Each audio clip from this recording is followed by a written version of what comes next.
Alors comment est-ce qu'une chaîne d'infos en continu a bien pu se transformer pour devenir l'une des plateformes médiatiques les plus puissantes et aussi les plus controversées de France?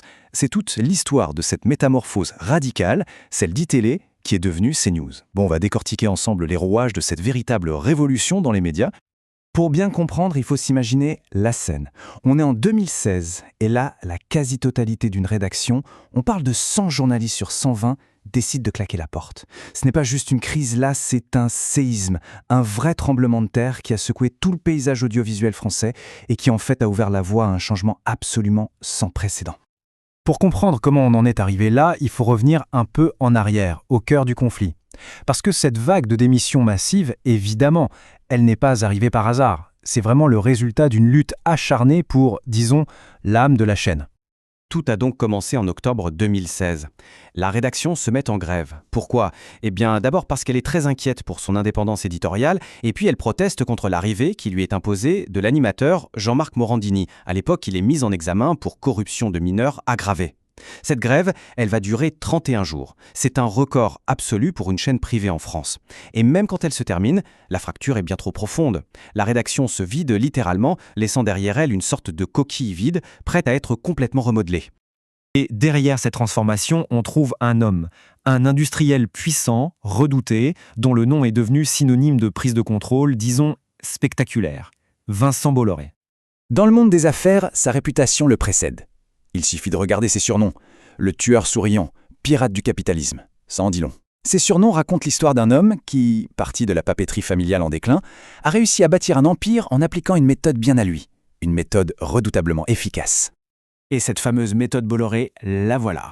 C'est une stratégie assez simple, en 3 temps. D'abord, on repère une cible qui est affaiblie. Ensuite, on y entre en force, en tant qu'actionnaire. Et enfin, on utilise ce poids pour imposer sa vision et réorganiser l'entreprise de fond en comble. C'est précisément ce qui s'est passé chez Canal+, qui était la maison mère d'ITélé. Et alors là, il y a cette citation. Elle vient d'un procès-verbal de comité d'entreprise. Elle est absolument glaçante et elle illustre à la perfection sa philosophie de management. Un peu de terreur. Ces 2 mots, ils ont dû résonner comme un avertissement très clair pour tous ceux qui travaillaient dans le groupe, y compris chez ITélé bien sûr. Le message était passé, le changement allait être brutal. Du coup, après la crise, après le départ massif des journalistes, le champ était libre. Vincent Bolloré a pu appliquer sa vision et transformer complètement l'identité de la chaîne. Ce tableau, il résume parfaitement le virage à 180 degrés. On passe d'une chaîne d'infos assez classique, centrée sur le reportage, sur les faits, à une chaîne d'opinion où clairement le débat et le commentaire prennent le dessus. Les sources qu'on a consultées notent bien ce passage du journalisme factuel à un contenu idéologique. L'information elle-même finit par se définir comme un combat civilisationnel, une expression qui est chère à ces nouveaux polémistes et aussi à une bonne partie de son public. Le changement est donc officialisé le 27 février 2017, ITélé n'existe plus, place à CNews. Et avec ce nouveau nom, forcément, vient une nouvelle grille, et surtout de nouvelles têtes d'affiche. C'est vraiment à ce moment-là que des personnalités comme le polémiste d'extrême droite Éric Zemmour deviennent les figures de proue de la chaîne, incarnant cette nouvelle ligne éditoriale qui est maintenant axée sur la controverse et l'opinion bien tranchée. Et le résultat de cette transformation, eh bien, il est profondément paradoxal. D'un côté, on a un succès d'audience absolument fulgurant, et de l'autre, une accumulation de polémiques et de sanctions. Et il faut le dire, cette stratégie a payé, en tout cas en termes d'audience. Alors qu'ITélé était tout le temps derrière sa grande rivale BFM TV, ce virage vers une chaîne d'opinion a permis à CNews de connaître une croissance spectaculaire. Le point culminant, ça a été en mai 2024, quand la chaîne a réussi l'impensable, détrôner le leader historique pour devenir, le temps d'un mois, la première chaîne d'infos de France. Mais ce succès a une face beaucoup plus sombre. La chaîne a été sanctionnée plusieurs fois par l'Arcom, l'autorité de régulation des médias, pour des propos qui ont été jugés haineux ou pour un manque de pluralisme. Elle est constamment accusée de promouvoir des thèmes d'extrême droite. Et puis, il y a ce paradoxe financier qui est peut-être le plus surprenant.